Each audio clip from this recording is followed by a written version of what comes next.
is Bean to Barstool, a podcast that looks at the intersections of craft beer and craft chocolate. My name is David Nilsson. I'm a professional beer writer and an advanced cicerone, and the creator and host of this show. The music for this episode is by my dear friend, indie folk musician Anna P.S.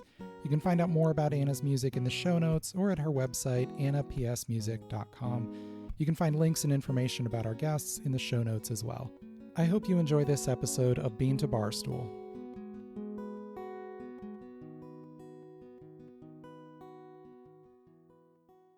Hi, Debbie. How are you doing? Thank you so much for inviting me to your podcast.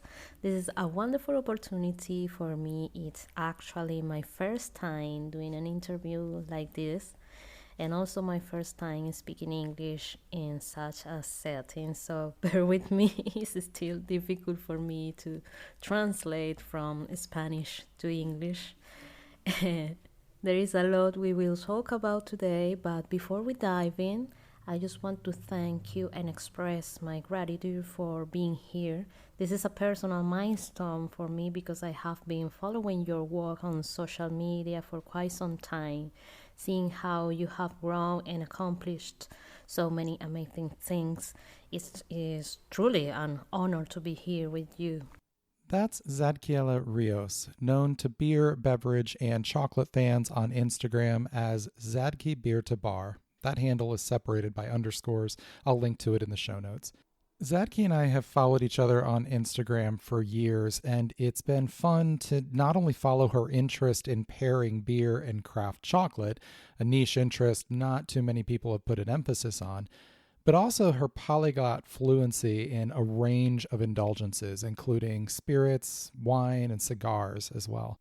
I recently reached out to Zadky so that we could discuss our shared interests, but since she's now living in Australia, she's from Venezuela originally, we weren't able to make a time for a live interview work in the time frame we needed it to. So Zadky came up with a great solution. I sent her questions and she recorded her answers, and what you'll listen to today is the assembly of those recordings. Zadky's first language is Spanish, and she was a little concerned about recording in English. And using this method gave her time to formulate answers she was comfortable with. As you'll see, she is quite articulate in discussing these topics she is so passionate and knowledgeable about. Here's my conversation with Zadky. Zadky, not too many people work with both beer and chocolate. How did you get into both of these? That is a great question. I used to see beer and chocolate as two distinct experiences, but over time, I understood how they naturally converge into one. On one hand, I was introduced to fermentation and the world of cocoa, and on the other, I encountered beer and chocolate pairings. Both journeys have intertwined to shape the path I am on today. It's all begun in Venezuela, the country where I was born. Venezuelan cocoa is renowned for its exceptional quality, although not everyone is aware of that. Before the oil boom, cocoa was one of our primary exports, but as the oil industry grew, the cocoa sector declined, despite the fact that Venezuelan cocoa is still considered some of the finest in the world. Growing up in my country, it was almost a national belief that Venezuela has the best cocoa in the world. But I noticed that not many people could actually explain why. This sparked my curiosity. I wanted to understand what made Venezuelan cocoa so extraordinary, and through research, I discovered some fascinating insights. Hopefully, we can discuss them in depth in a future podcast, but for now, I will only briefly mention some points about it. For example, Venezuela boasts the largest diversity of theobroma species in the world, with about 23 recorded types in our Amazon region. This suggests that Venezuela could be the regional home of cocoa, although this is still an ongoing debate among researchers. Second point is we have fine flavor cocoa, a kind that grows in Venezuela and is renowned for its complex flavor profiles. Our popular varieties such as Carenero and Criollo are celebrated for their unique aromas and smooth bitterness. For example, an 80% Venezuelan cocoa bar may taste similar a 65 or 70% chocolate bar. This is due to its lower bitterness and anthocyanin content. Another unique aspect of some Venezuelan cocoas is that some varieties possess a chocolate flavor in the raw beans before even being processed. Believe it or not, this is quite unusual, as the typical chocolate flavor develops during fermentation and roasting, which finally adds a distinct quality to the final product made from this kind of cocoa. Last point is that similar to how certain wines are classified by their region of origin, we have the same system for cocoa.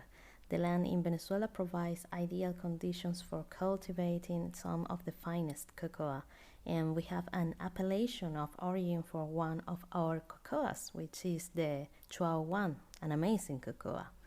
This early fascination with cocoa led me on a journey of discovery. I didn't just want to boast that Venezuelan cocoa was the best. I really wanted to understand the science and history behind it. Well, on the other hand, I had been intrigued by fermentation since childhood. I used to dream of having my own beverage company long before I even understood what it entailed. At the age of 11, while my peers were interested in typical childhood pursuits, I was already imagining how to create my own drinks. That passion stayed with me and eventually led me to study chemical engineering with a focus on food processes in first time. However, my university experience was quite challenging. I initially lost sight of my goal to work in the food industry because in Venezuela, most of the careers were focused on oil and gas. Given Venezuela's economic dependency of these resources, the social and political crisis in the country also made it difficult to stay motivated. It was between 2012 and 2017. My significant other at the time and I eventually decided to move to Chile in search of better opportunities. At that point, I was just 2 semesters away from finishing my degree in Venezuela, and it was the perfect time to refocus the career oil profile on my original passion for the food industry, since Chile didn't have many oil industries to work in. I completed my thesis on fermentation and cocoa, developing a fermented beverage from the pulp of the cocoa pod, the cocoa mucilage, and this experience solidified my love for both fermentation and cocoa.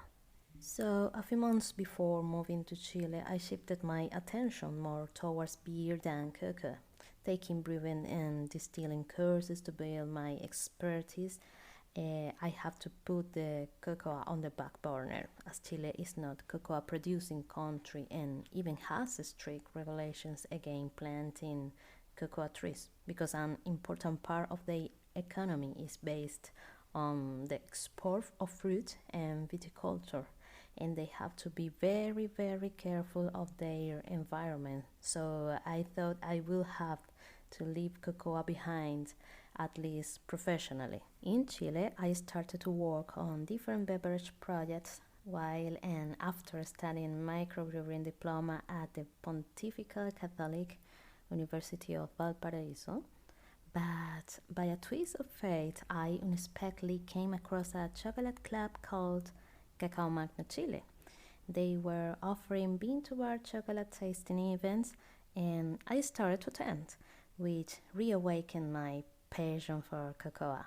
I became deeply involved with the club, joining their sensory panel and reviewing chocolates from all over Latin America.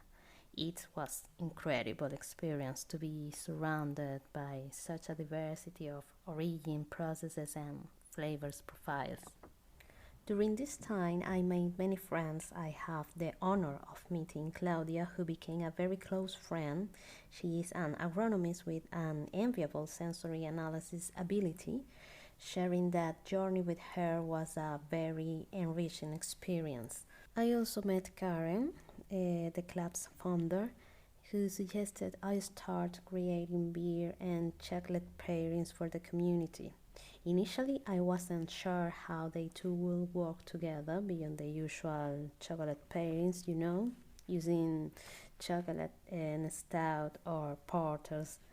But I was intrigued by the idea, so I started researching flavors combination, diving deep into the theory of taste and experimenting with various pairings. So I tried many styles of beer in combination with many chocolate brands, mostly from Peru, Bolivia, Ecuador, Brazil, Colombia, Venezuela, but also discovered many amazing Chilean bean to bar brands like Munai, CH3, Variki, Obolo, among others. And one of my favorites, Bonhomia, which later became Into Bogo Chocolate, a tremendous project in the hands of Gaspar, a chocolatier whom I admire greatly. To my amazement, I discovered a world of flavors I hadn't expected. The way craft beer and fine chocolate can complement each other was a total revelation for me. It was like unlocking a treasure I never knew existed. I couldn't believe I hadn't tried this before. It felt like a whole new realm of sensory experience opened up to me. But what made this experience even more special was the scientific approach we adopted at Cacao Magno. The club wasn't just about tasting and enjoying chocolate, it became a hub for scientific research. We delved into deep knowledge about cocoa regions, fermentation methods, and flavor analysis, constantly expanding our understanding of this extraordinary being. At some point, Karen, the owner, encouraged several of us, including me, to take the diploma in cocoa and chocolate technology at the Central University of Venezuela. This was a pivotal moment for me.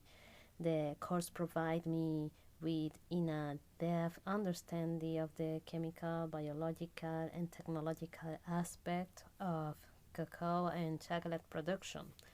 It opened my eyes to the complexities of the chocolate making process and gave me a new appreciation for the science behind what we were tasting. So during that time, I started conducting craft beer and bean to bar chocolate tasting for the community. It became quite popular as I was able to bring many beer loving friends closer to chocolate and many chocolate loving friends closer to beer. Since then, beer and chocolate pairings have become a significant part of my life. What started as an experiment has grown into a passion, and I'm thrilled to share these experiences with others. I feel fortunate to be able to combine my love for beer and cocoa in a way that constantly surprises me and excites me. We'll be right back. Hey everyone! Gravel Road Brewing Company in downtown Middletown, Ohio, just south of Dayton, is brewing great beer and offering a full calendar of food trucks and fun events. Located in a former industrial building that's full of character, Gravel Road has a small, cozy bar space and a larger, family-friendly taproom area with a pool table and games. Head brewer Dan Loro is passionate about historical brewing traditions, so you'll often find styles like Munich Helles and Kentucky Common on tap. But yes, there's usually a hazy IPA too, if that's your preference. While you're there, you can say hello to Chicken Nugget, Gravel Road's resident brewery cat, who even has his own Instagram account. If you live in Cincinnati or the Miami Valley, or you're just passing through, head down to Gravel Road and check out this excellent brewery. And thanks to Gravel Road for sponsoring Final Gravity and Bean to Barstool.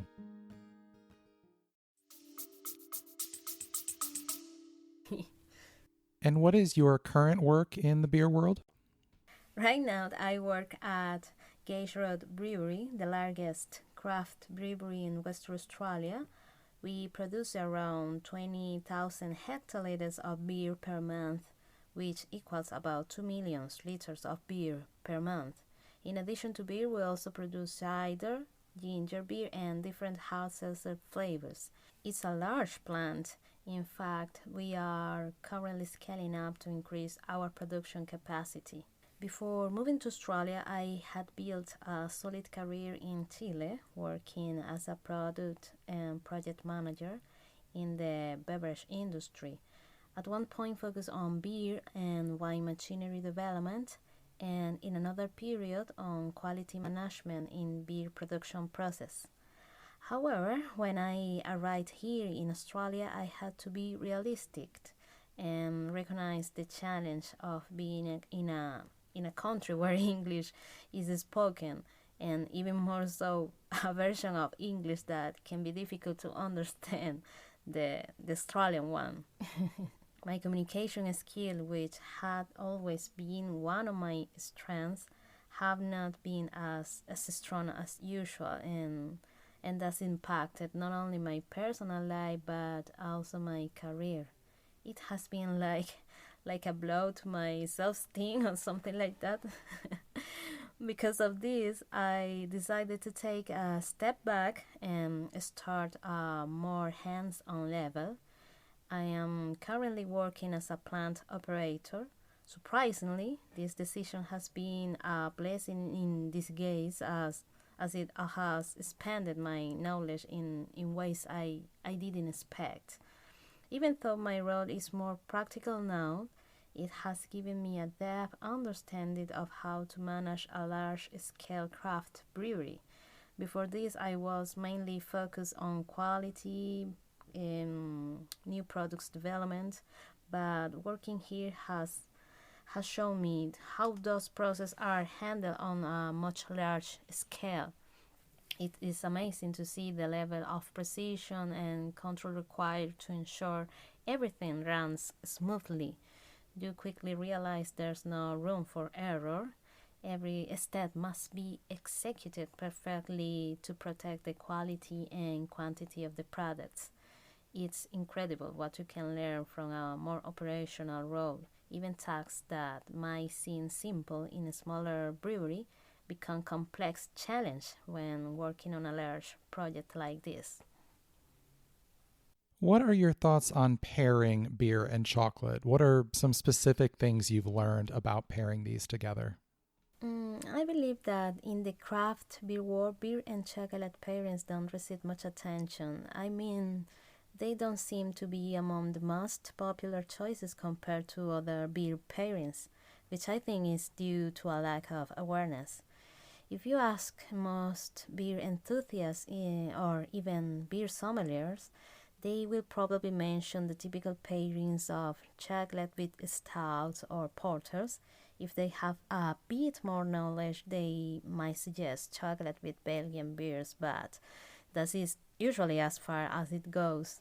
I think this happens because most beer experts are not as familiar with the world of chocolate, and unfortunately, they often use industrial chocolate, which limits the experience. High sugar, high fat chocolate with artificial flavor don't allow you to explore the full range of match with beer styles. Once I understood the sensory richness of real premium chocolate, I became passionate about introducing this experience to others, including fellow beer enthusiasts. This experience has made me learn a few key things from this practice. First, if you are going to enjoy a great beer, you deserve to pair it with a great chocolate as well. Nowadays, I refuse to pair a great beer with any chocolate and vice versa. It must be great as well to match the moment. It just makes sense to me. In regard of it, I remember an interesting story from when I used to share information about a love of high-end chocolate with my community. They knew the chocolates sometimes were more expensive than the typical industrial ones. One of my friends, another beer sommelier with many experience and certification, and confessed that he loved the chocolates, but he was hesitant to put in the effort to buy them. My response was simple. I asked him, "You are beer sommelier, right?" He said, "Yes, of course, I am." So I asked him, Do you prefer industrial supermarket beer over craft beer? He say, absolutely not, because I believe in quality, blah, blah, blah. The things that we know. I told him, that is great, but would it not be even better if you applied that quality standard to everything you consume, not just beer? If you think you deserve high quality beer, do you not also deserve high quality chocolate, wine, and cigars, etc., and other products? Or is your idea of quality only reserved for beer? I think he understood the importance of being consistent with quality, and that is something I try to apply to everything I do and I taste, whether it's beer, chocolate, wine, spirit, or cigars. Quality should be a philosophy for life, not just for specific products. The second thing I have learned is that in beer and chocolate pairings, the order in which you taste them matters. It can completely change the experience, the quantities, the timing, the pauses, and even the environment all play a role in how the flavors come through. And another learning is that when you understand flavors theory, you can experiment with different pairings techniques, pairing by contrast, pairing by similarity, and always looking for harmony between the two. This is true, and I'm sure much people know it. However, the fascinating thing is that almost all pairings can work in some way. Of course, there do exist perfect matches that stand out, but even when a pairing doesn't feel ideal, it still teaches you something about flavors. This knowledge helps you to improve your palate and give you new ideas for future pairings, which is an exciting part of the learning process. In addition to beer and chocolate, you're also into cigars, wine, and spirits. How do you approach tasting all of these different foods and drinks differently? Do you find that your mindset changes for each? Yes, absolutely. Let me try to explain it in the best way I can. I I believe that each element, whether it's chocolate, beer, cigar, or spirit, has its own unique personality, not just in terms of aromas or tasting methods. Each one tells a different story, and it is important to approach them with that in mind. Just as people have their personality, each of these products has something distinct to offer in terms of experience. For example, when I pair beer and chocolate, I focus on creating a harmonious and dynamic space with a calm atmosphere for enjoyment.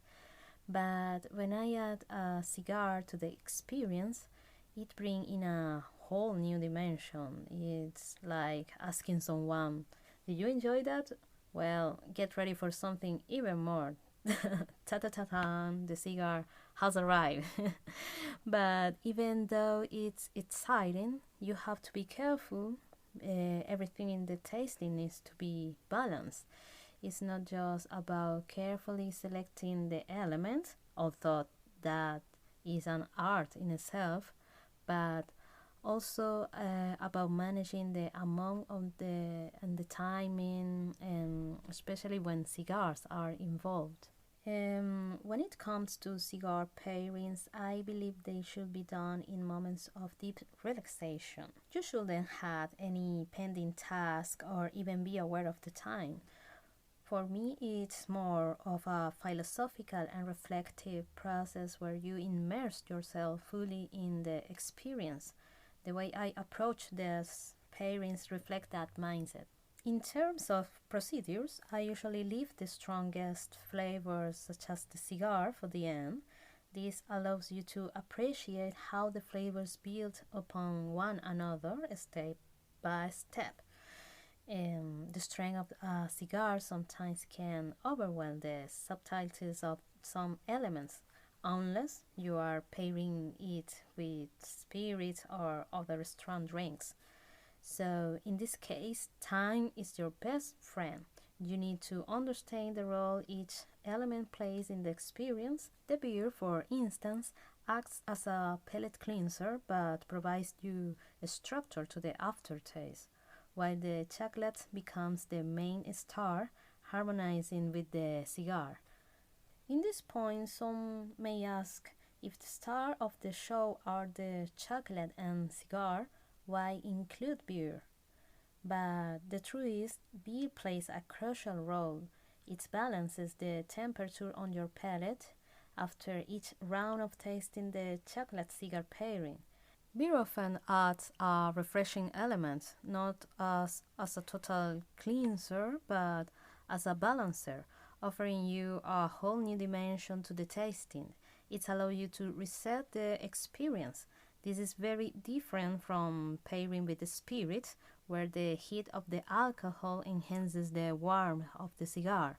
With beer, you get this refreshing contrast that gives the pairing a unique personality, and this is amazing. How does your science and engineering background influence your process and experience of tasting? That is a great question. From my perspective, I truly value everything I have learned, and I always try to approach it with humility.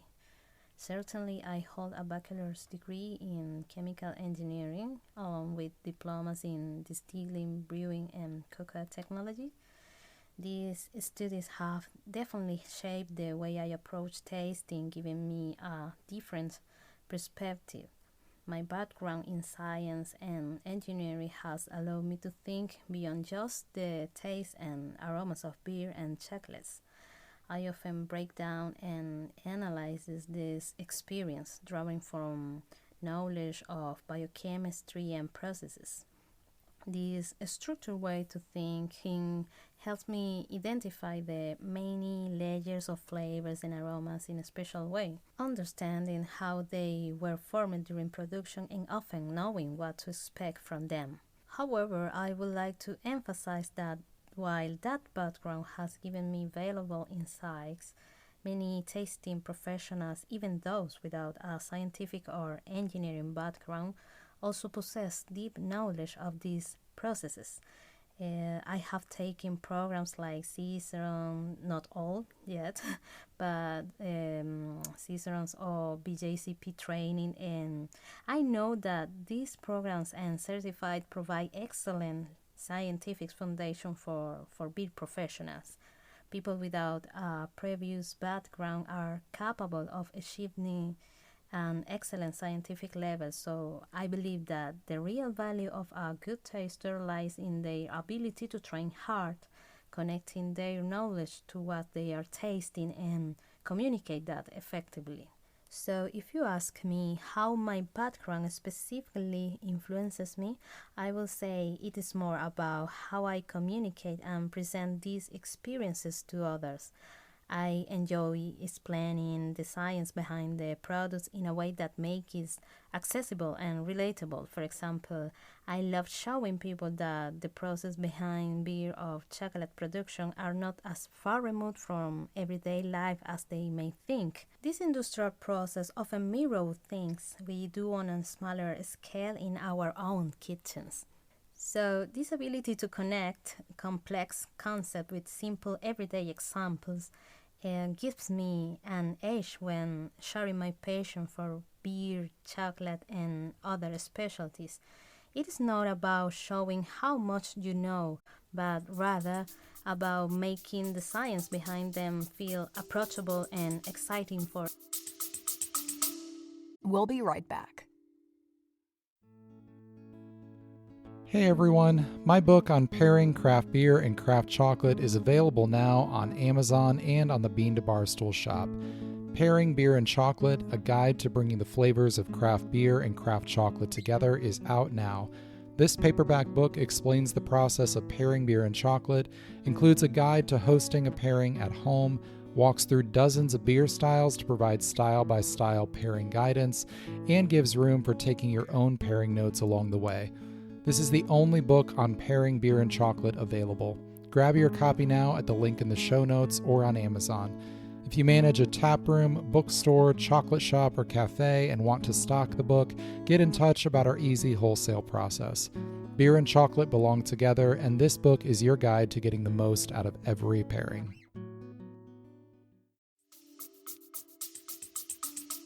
Everyone. How does doing so much traveling influence you as a taster? How does it help you grow your tasting experiences and vocabulary? Traveling has had a profound influence on me as a taster, shaping not only my palate but also my understanding of the world. Broadly speaking, I hold a deep respect for different cultures, and this respect drives my motivation to learn about the culinary traditions and preference in the place I have been.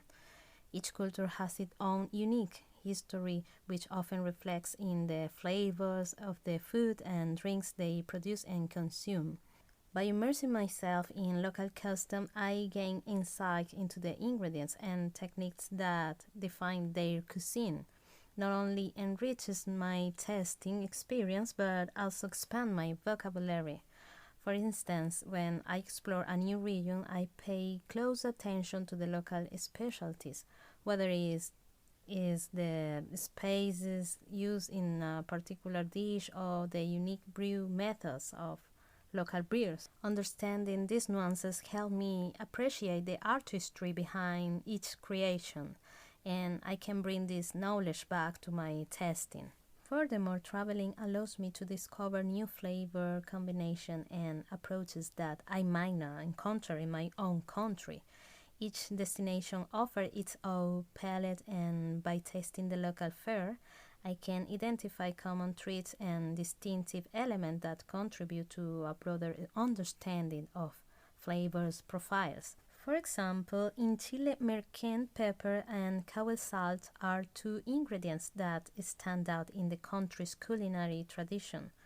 On two different occasions, I tasted excellent bean-to-bar chocolates using these two ingredients.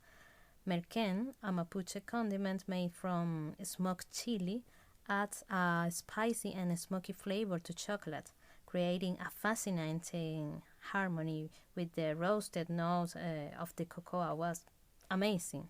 The cowel salt, obtained from evaporation of seawater, is known for its coarse texture and mineral taste, which reflects the region's artisanal heritage. In chocolate, adds a wonderful complexity and contrast. Each combination not only highlights the creativity of Chilean chocolate makers, but also pays homage to indigenous roots and local identity. Celebrating these flavors is a way to honor Chile's rich gastronomic culture and the resilience of its traditions. It wasn't Chile. On the other hand, I am currently living in Australia, a country known for its rich multicultural landscape. Australia has often been seen as a foreign melting pot of cultures, and its culinary traditions are diverse and continuously evolving.